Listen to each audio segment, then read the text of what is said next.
Hello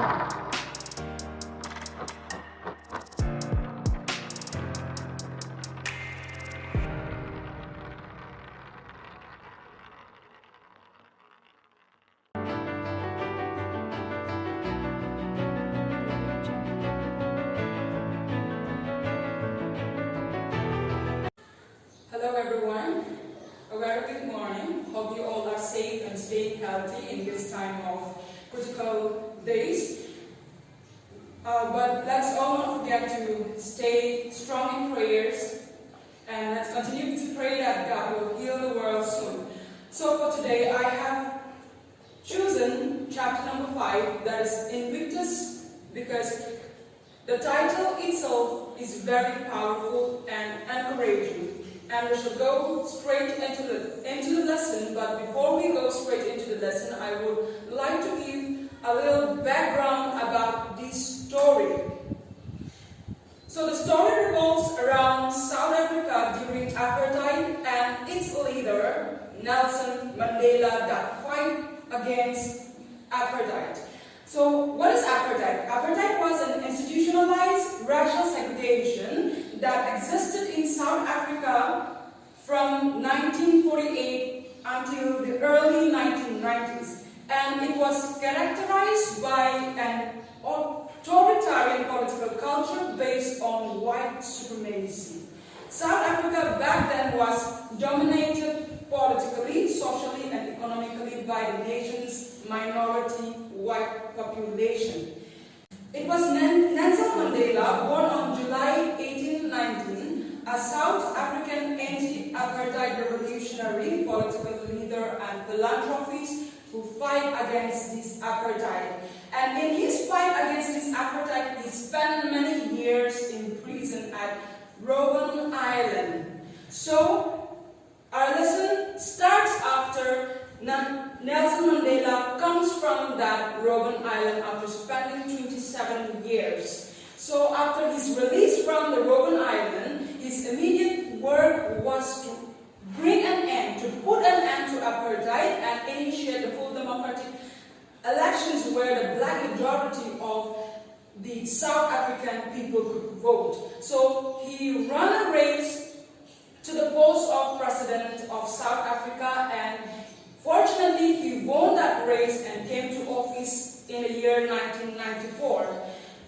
Back then, even after he come up to that post, racial tensions were rampant, widespread in every corner of South African society, and the way that apartheid was widespread in the African society was evident even in the fact that despite the security team of Mandela sharing the same goal and job, they were at dispute with one another as to they are black and as to the other is white.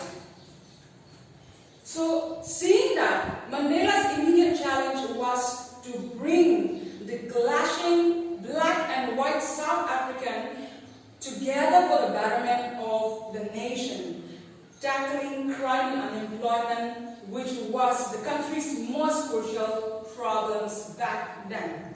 So in the process, one day he happened to attend the game of the Springboks. Now this Springboks is the country's rugby union team. So when he entered to the stadium to witness that match, he found that the non-white people, that is the black people in the stadium, jeered at their own home squad, home team. That is the Springbok, because the Springbok were all white members, all white team, and for the black Africans, these white members, white players of the Springbok symbolizes the prejudice that spoiled their lives. So the black thought that it was the white who spoiled their lives. So Mandela felt that the transformation in the sport would go a long way in healing apartheid and its racial scars, the long scars that was given by apartheid. So the very next year, that is in the year 1995, Africa was to host the Rugby World Cup. So keeping in mind that Africa would host the 1995 Rugby World Cup, he called a meeting of a newly formed black-dominated South African Sports Committee, which had retained the Springbok team's name and colors. So keeping in mind that South Africa would host the 1995 Rugby World Cup, Mandela called a meeting of the newly formed black-dominated South African Sports Committee, which had retained the name of Springbok's team and color. Springbok's team name and color. The color yellow and green, along with Springbok's name, had symbolized an oppressive white minority called the Black South African. So the team, the Springbok team, were predominantly a white team with just one black player. So they thought the Black South African, they don't like much of that team, their own home team. And they wore, that very Springbok team wore a color green and gold, the same color as the flag of the apartheid South Africa, and that very Springbok team played the rugby, that is the privileged sport of the white. Usually back then, the rugby was played only by the white people. So keeping in mind that one, Mandela met with the captain of the Springbok, that is Francois Piana. He did not say so many words, but Piana understood what Mandela is trying to share to him, what Mandela wants with their team in order to unite the country. So, without much word of Mandela, Piana understood the underlying message that if the Springbok could capture the imagination and support of the non-whites, that is a black, and do well in the approaching World Cup, it would go a long way in unifying the country. So he told the captain of the Springbok, that is Piana, about the poem called Invictus. So this poem, Invictus, is written by William Ernest Handley when he was in the hospital bed, and he was diagnosed with tuberculosis arthritis in the year 12, and in the year 16 he had to amputate both of his legs. And imagine the suffering, the hardship faced by William Ernest Henley. So he wrote that poem, and Mandela says that that poem encouraged him when he was inside the prison. During his stay in the prison, this poem motivated him to stand when all he wanted to do in the prison cell was to lie down. So the situation now the World Cup had started, and slowly the situation in the home squad and in the crowd saw a gradual change. So in the earlier match that was witnessed by Mandela, people were jeering even at him as well as the home squad. But here in the second match, there will be a little bit of change. The players now started to interact with the locals, and the locals began to warm up to the players. So there is a contrast between the first match and the second match witnessed by Mandela. So during the game, sports for the home team started to build up among the non-whites. So with the interaction, they started to build among the blacks and the whites. So people of all races turned up to extend their support to their home squad. Mandela acted upon the suggestion of many security guards and sport a Springbok jersey with Piana's number 6 on it. And as suggested by his security guard, Mandela wore a Springbok jersey with number 6 at his back. The home crowd chanted his name as he came into the stadium. So now the home squad also started to show support to the Springbok, as well as they even called out Mandela's name as he entered into the stadium to witness the World Cup match. This was, as I already mentioned, was in sharp contrast to prior rugby match in which some of the white people in the crowd had jeered at him. In the earlier match, some white people, they have jeered at Mandela, but now they started to chant his name, call out his name as he entered into the stadium. As the team progressed further in the tournament, the tension started to ease ease between the security team and Mandela's team.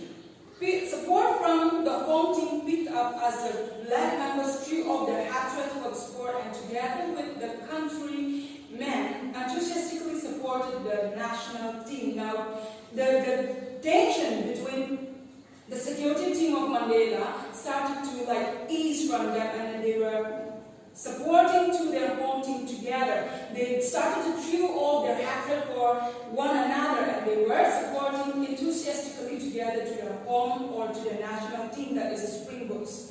So the way they are throwing off their hatred and the way they are supporting together was seen in the white scene when some of the white officers were rejoicing by hoisting a young black boy on their shoulders. They were supporting the home team with the black boy putting on their shoulder and then supporting together like this. So that very image was a testimony, was a proof that they have taken off the hatred for one another. So the Springbok team, mediocre at best, was not expected to go beyond the quarterfinals. So this Springbok team was just an ordinary team, but they gave their best. So they were not expected to go beyond the quarterfinals, but they overcame all the odds and they made it to the final. And when they made it to the final, they happened to face the New Zealand team, which was almost unconquerable, which was the world's favorite and the most triumphant at that time. So they thought that the home team, Springbok, thought that it would be just a formality to play with that New Zealand team, and they were sure that it would be the New Zealand team that would lift the World Cup trophy. But motivated by the home crowd, supported by the home crowd, Piano and his team pushed themselves to the limits, and they ended with a tie, giving their game an extra time, and that extra time gave them a memorable victory for the home team. That very match, that very extra time gave them a memorable and impossible defeat to the New Zealand team, an impossible victory of the Rugby World Cup. So after that victory, President and the captain of the Springbok, they met on the field to celebrate that impossible victory amidst a crowd of 60,000 people of different ethnic races. They were congratulating one another. Mandela congratulated Piano, Piano congratulated Mandela. So they were exchanging that congratulations and the effort that they have given into that sport and that have given such victory to the match, to the sports. So they were showering praises and merit to one another. And with the end of apartheid, after that game somehow, and the apartheid came to an end. And with the end of apartheid, other countries rapidly ended their the boycott against South Africa. They put an end to the boycott against South Africa, and the country's hosting and winning of the 1995 Rugby World Cup was a powerful boost to post-apartheid South Africa's return to international sporting scene. And their winning of the 1995 Rugby World Cup was a powerful boost to post-apartheid South Africa. With that winning, they returned to the international sporting scene, and it was after that, in the year 2010, South Africa hosted the Football World Cup. So people all over the world, hearing the apartheid movement in the South Africa back then, how there were racial tension and segregation in the South Africa as the black and white, they thought that Mandela's people, that is the South African people, need a leader to unite them and to bring them together as one. But to that, Mandela gave not only a leader, but a champion. So with this, we can see that they were able to unite their country. They were able to put an end to apartheid in the South Africa, and with that victory, there would have been pride, and they would have been proud of what they have done. And pride has many faces, as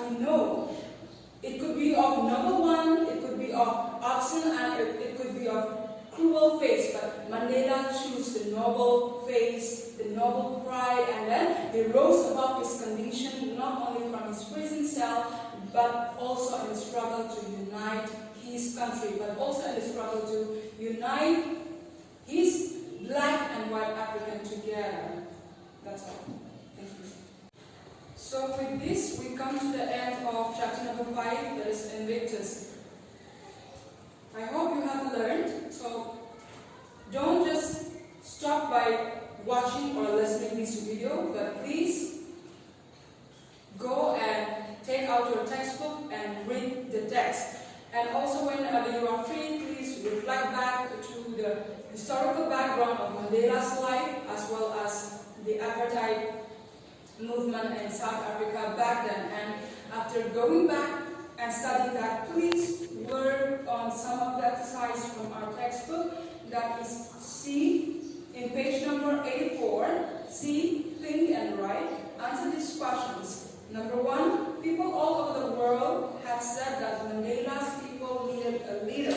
He gave them a champion. Discuss. Number 2, Mandela told Pianer about the poem Invictus. How is this significant? What does this show about Mandela? Number 3, did you notice a change in Pianer towards the end of the story? What is the change? What brought about this change? So these are the 3 questions I would like to give you as an assignment. Please work on it. I'll be checking once our class resumes. Thank you.